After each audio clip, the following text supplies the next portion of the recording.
1/3 of the planet where we have desertification going on.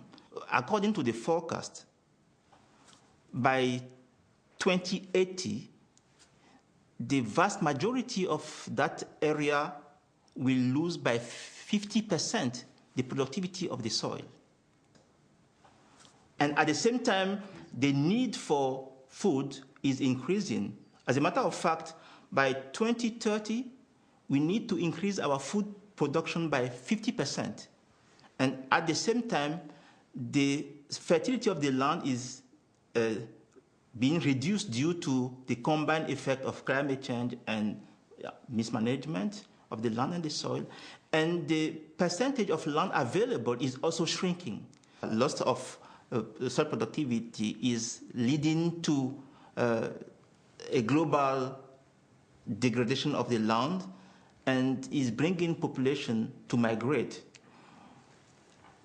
All those impacts are actually happening already. It's not that it is to come. It is already there. That's why if anyone wants to see the human face of climate change, they should go in the drylands.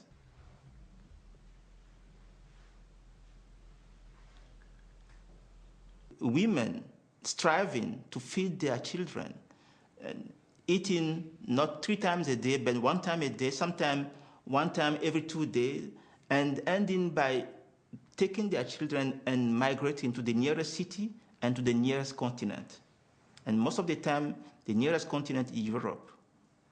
You just need to cross the Mediterranean Sea. But they are not doing it just for fun. They are compelled to do it. I'm not saying that this is the only push factor of migration.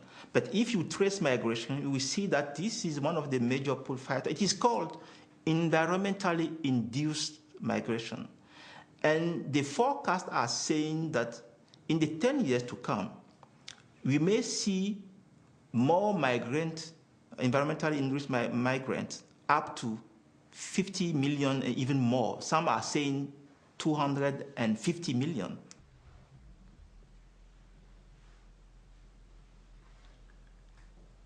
Africa is the most vulnerable continent to desertification. Up to 70 or 80% of the population, depending on the countries, are living in those rural areas.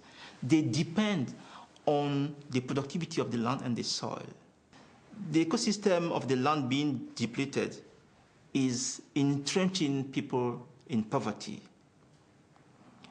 And the only way to help them overcome it is to assist them in having alternative earning sources. And they will also need to have a possibility to leave the land for a while, for the land to regenerate, or moving toward new technologies or new, let's say, patterns of management of the land, for instance, crop rotation. All these need to be provided for.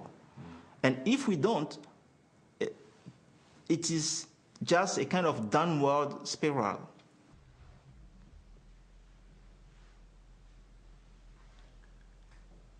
Even though some countries are affected upfront, there's no such a non-affected countries, because whatever is not done at the country level to tackle desertification, it will be turned into other global threats, such as, of course, the loss of biodiversity, such as the inability to secure food for everybody.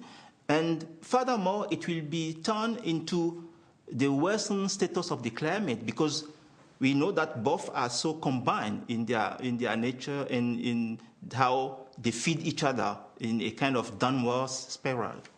So there is no such a non-affected country. All of them should therefore endeavor to mobilize resources to do more. And then we will all benefit for the result of that combat.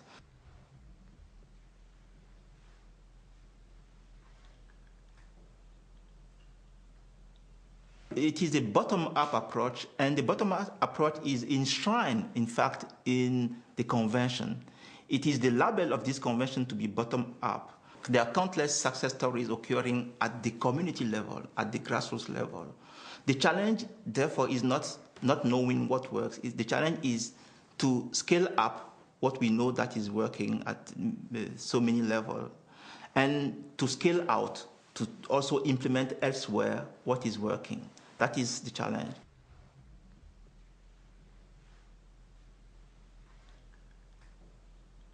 Number one, it will ensure long-term food security, because it will help rehabilitate the land and make them available for food security.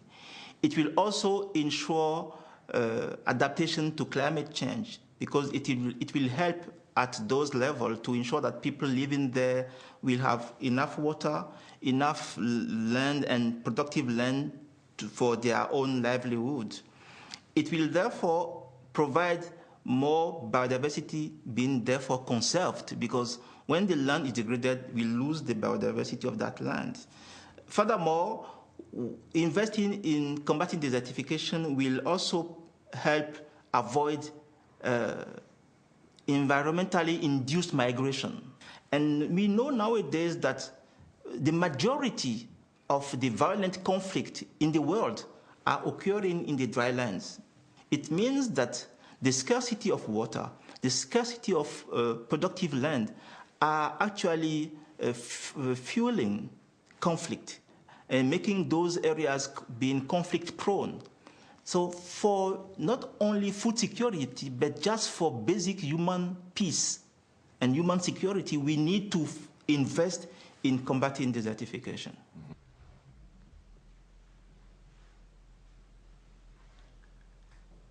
When the land is degraded, regarding the status of the climate, two things happen.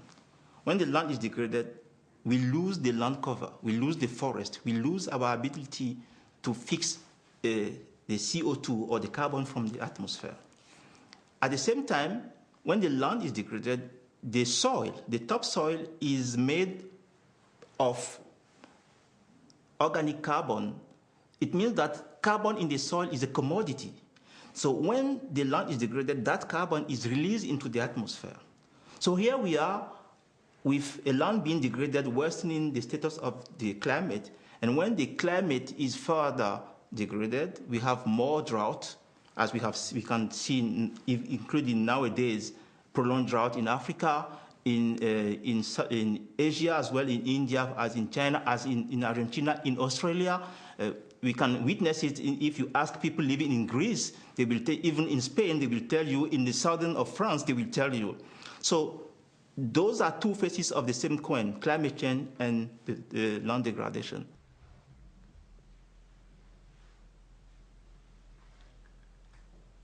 Carbon in the atmosphere is a pollutant, and carbon in the soil is a commodity. The challenge that we have as a global community of people is how we will manage to bring the carbon that is polluting the atmosphere into the soil and making it a commodity to fertilize the soil. Anyone striving to improve the land fertility or productivity at any point in this surface of the planet Earth. So when you think about someone living, for instance, in Ethiopia, trying to, let's say, improve its soil productivity, at the same time that he's doing that, he's also sequestering carbon into the soil, but he's not rewarded for that. For many in the world, the impact of climate change is to come. But for the people living in the dry land, they are already facing it. Climate change is actually impacting their life because it is ending in water scarcity, loss of soil productivity. We need to invest in assisting affected population in adapting. Sometimes it's by improving their capacity to manage the available water resources by water catchment, and also providing to them crops that could be adapted to drought. It is those are some of the avenues for adaptation to climate change. The point is this: we may not adapt to the level nature will adapt. If nature adapts and we can't adapt, we can't cope with nature's new status, it will be for mankind to be wiped away out of the surface of planet Earth.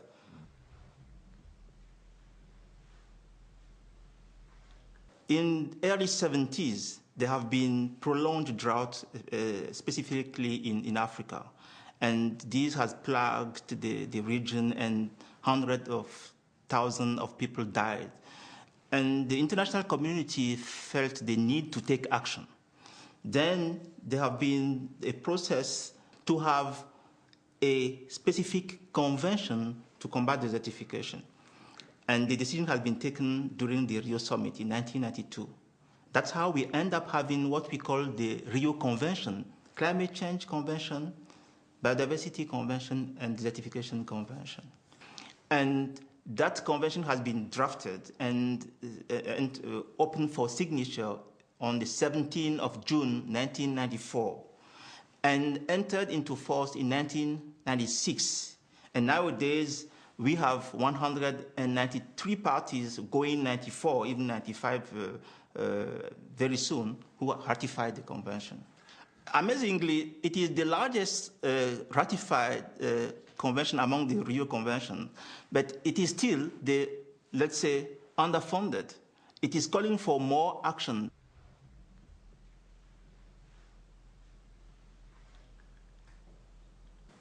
The entry point for the strategy's implementation is that we need to improve the livelihood of affected population. What does it mean?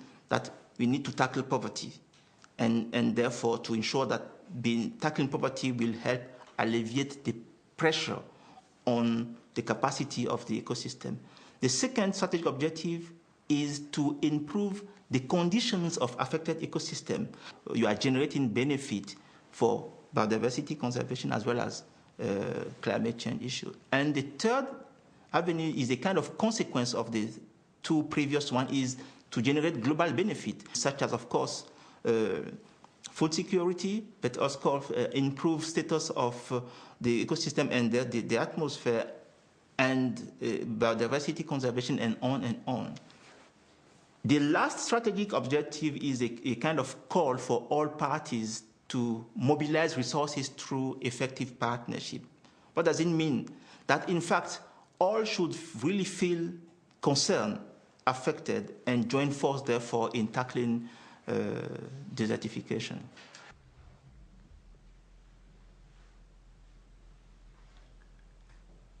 Many of the developed countries, they really feel non-affected. And I'm calling on them to actually acknowledge what science is saying nowadays, that in fact they are not non-affected. And to also bear in mind that the borders of the drylands are moving north and south. So even being upfront affected, some of them are being more and more affected. So there is a need for the developed country parties as well to bring this concern at the heart of their agenda at the highest level possible.